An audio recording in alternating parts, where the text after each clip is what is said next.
Listen, if you want to command your life, you have to stop acting like a subject and start acting like a prince.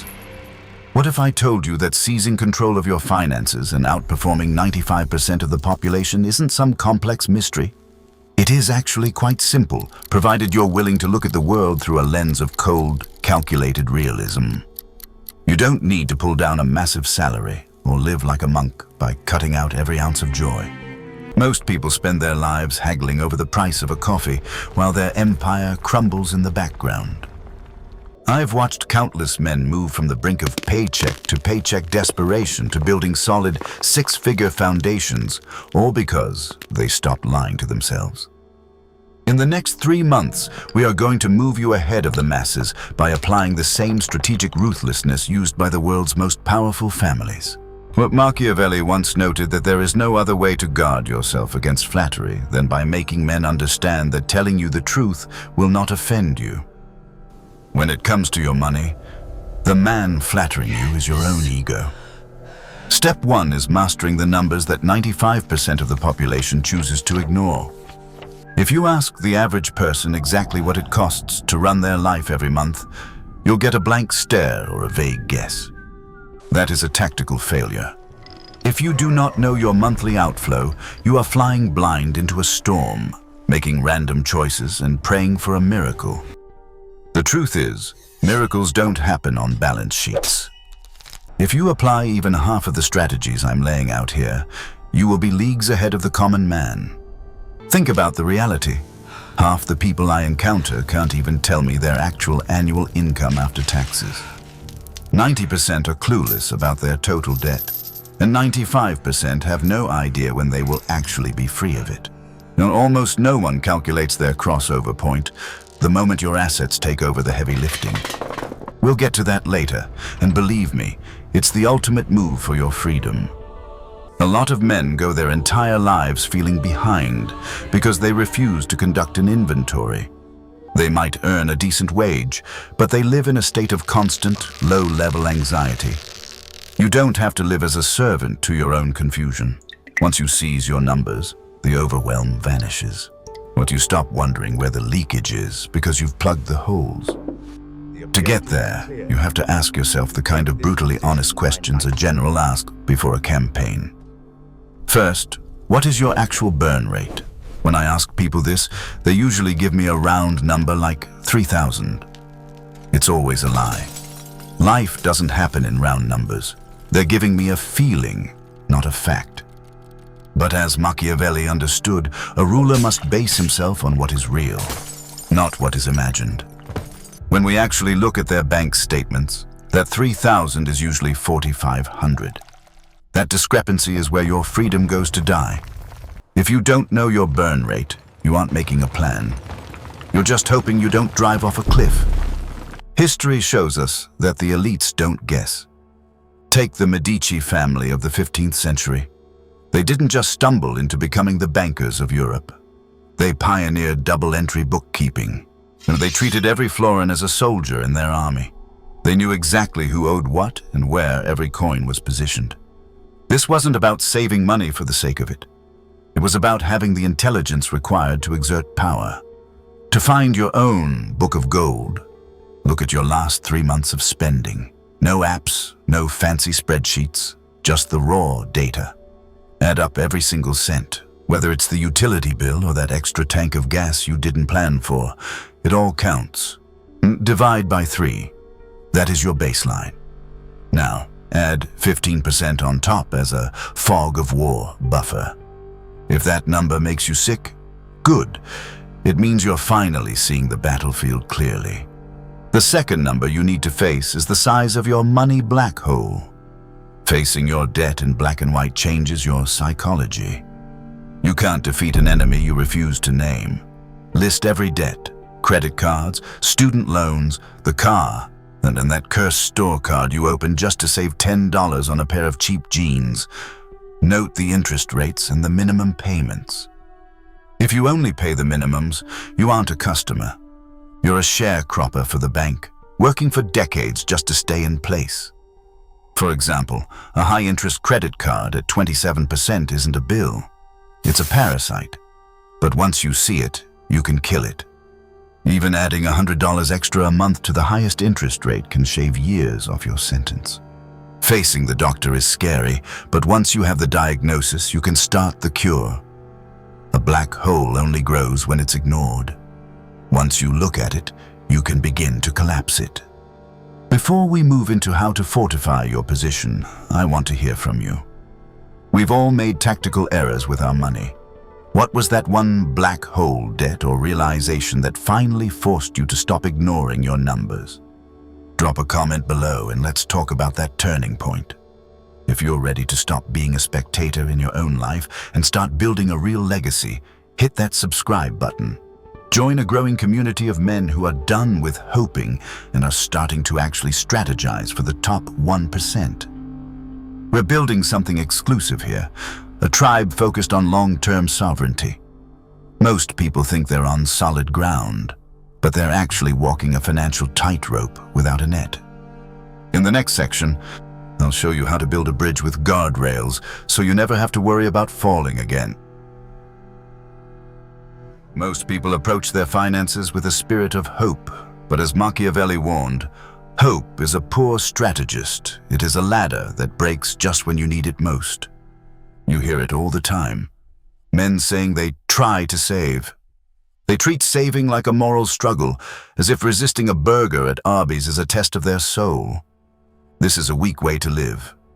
In the world of power, you don't try to secure your borders. You build walls and station guards. But you need to move from walking a financial tightrope to building a bridge with guardrails. This starts with automation.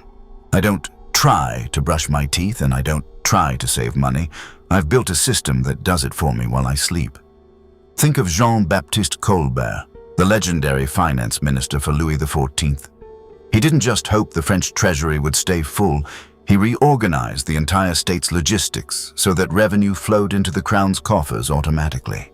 But he understood that the art of taxation, and by extension, personal wealth, is about plucking the most feathers with the least amount of hissing.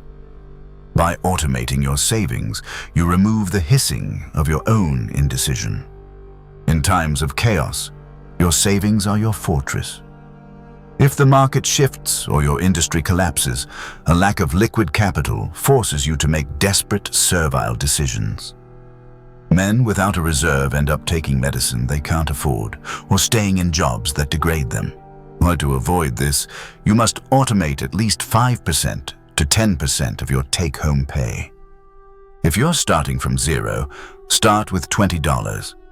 It isn't about the amount. It's about proving to yourself that you are the architect of your own state. Once that money moves automatically, you won't even miss it. You'll go from being a man who is one bad week away from disaster to a man who can look a crisis in the eye and remain unmoved. This is how the top 5% operate. No, they don't rely on willpower because willpower is a finite resource that fails when you're tired.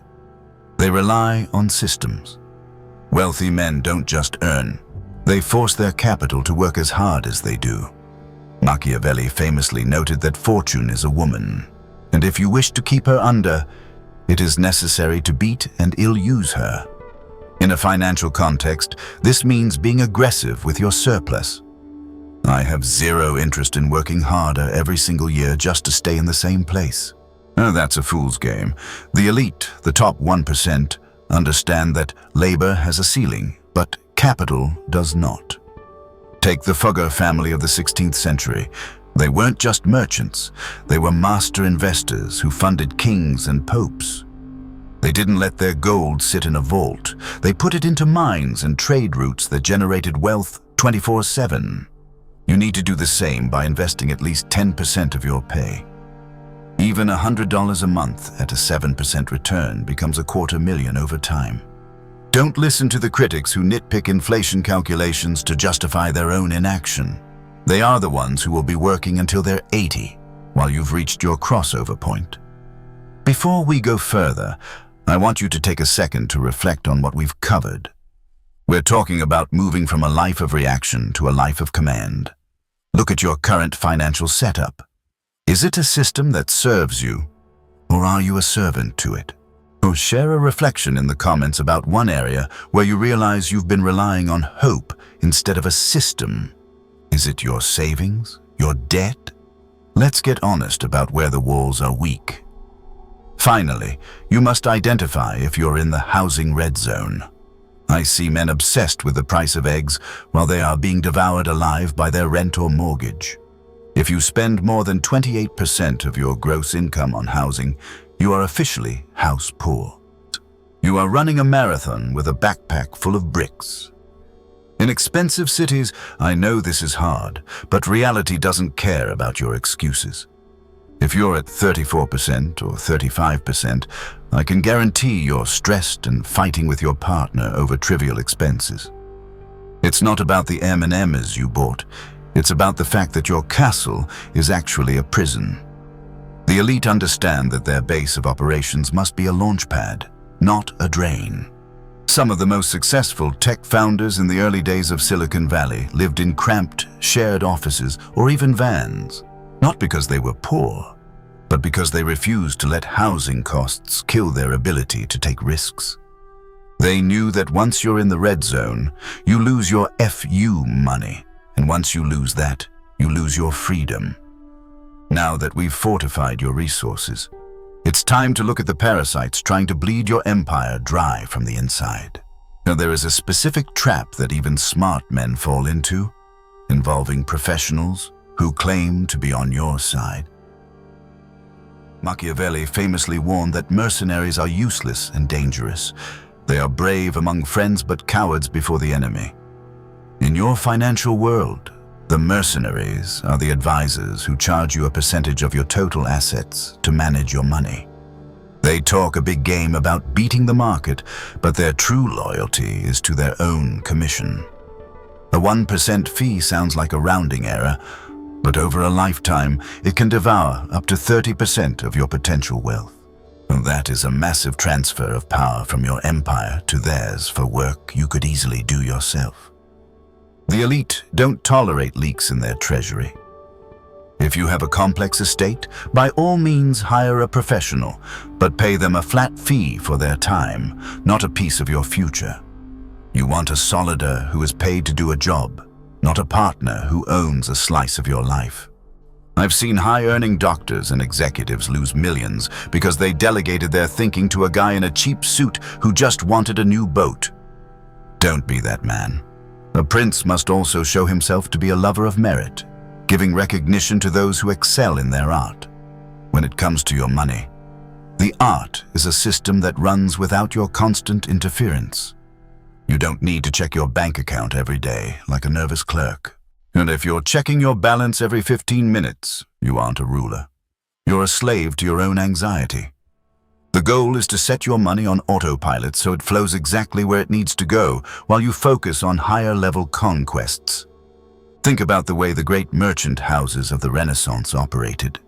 They didn't have high-speed internet, yet they managed global empires through rigorous, preset systems of credit and transfer. They knew that if the system was solid, the gold would follow. Here is how you command your state. On the first of the month, your paycheck arrives. Before you even see it, a portion should go straight into your 401k, your employer-sponsored plan. That's your defense budget.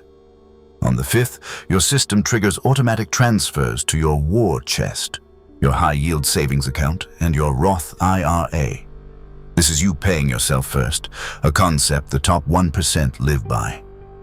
By the 7th, your system automatically pays every bill, rent, utilities, not on your credit card in full. You never pay interest. Paying interest to a credit card company is like paying tribute to a foreign power. It's a sign of weakness. Once these triggers are set, whatever is left in your account is yours to spend with absolute splendor, as Machiavelli would call it. Whether it's a high-end dinner or a trip, you spend it without an ounce of guilt because the rest of your empire is already secured. You've moved from hoping there's money left at the end of the month to knowing the game is won before it even begins. Before we move into the final calculation that defines true freedom, I want to make sure you're actually internalizing this. A system is only as strong as your commitment to it. I want you to drop a comment right now with 2 simple words to show you're done with the parasites and ready to be the architect of your own wealth. Comment "No mercenaries" below.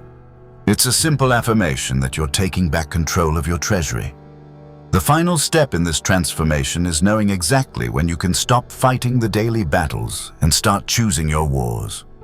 Most people work until they're told they can stop. A strategist knows exactly when he has reached the crossover point. This is the moment when your investments generate enough income to cover your entire lifestyle. At that point, your labor becomes optional. It's the ultimate form of sovereignty, and in the next section, I'm going to show you the cold, hard math of how to hit it decades faster than anyone thinks is possible. Machiavelli noted that a prince should have no other object or thought but war and its discipline, for that is the only art expected of him who commands. In the modern world, your war is the pursuit of the crossover point, the exact moment your investments generate enough passive yield to cover every single one of your living expenses. This is the moment you cease to be a servant to a paycheck and become a ruler of your own time. Well, you don't need to win the lottery or inherit a kingdom to reach this state. You simply need to build a system that achieves financial independence through relentless, cold-blooded math. Once you hit that point, you can keep working if you choose, or you can spend 3 hours at brunch and take your dog to yoga. That isn't just retirement, it's the power to design your existence on your own terms. The math of freedom is far more flexible than the masses realize. Most men accept a 40-year sentence because they refuse to manipulate the variables of their own life. Let's look at the cold reality of the numbers. Imagine a man earning $80,000 a year who spends $6,000 a month and invests only 10%. At that pace, even with a solid 7% return, he won't reach the crossover point for 42 years. That is the default path of the common subject. But a strategist looks for levers. And if you cut your monthly expenses in half to $3,000, your timeline to freedom collapses to just 13 years. If you increase your income by 30% and invest the surplus while keeping your lifestyle lean, you can reach total sovereignty in under 15 years. You don't need to live on rice and beans forever, but you must be intentional. Think of the modern tech elites who live stealth wealth lives, driving 10-year-old Toyotas while their stock portfolios grow to 8 figures. They aren't being cheap. They are buying their escape from the rat race at an accelerated rate. A common excuse for staying in the subject class is the claim that investing is too complicated. I see men leaving angry comments asking how to invest as if the information is a state secret. But Machiavelli said that there is no other way to guard yourself against flattery than by making men understand that telling you the truth will not offend you.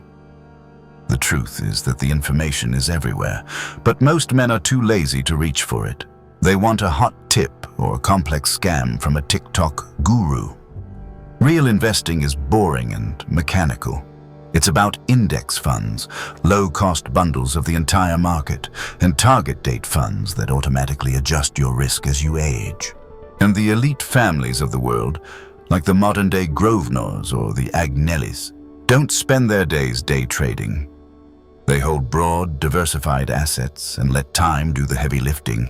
They understand that time in the market beats timing the market every single time. They set their positions and they wait, knowing that the compound interest is a force that eventually moves mountains. Before we reach the final milestone, I want you to lock this in.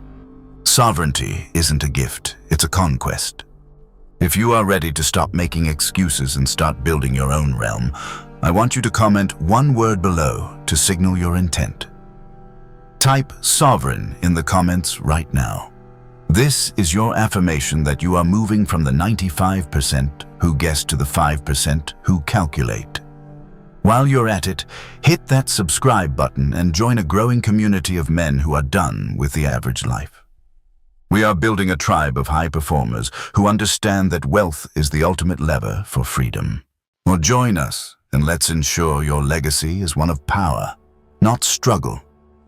Once you've mastered the mechanics and calculated your crossover, Your entire perspective on money must shift. You have to stop viewing money as a score in a video game and start seeing it as a passport. Many men spend their lives worrying about money, finally hit their number, and then realize they've forgotten how to live. Don't be that man. Use your wealth to amplify your values.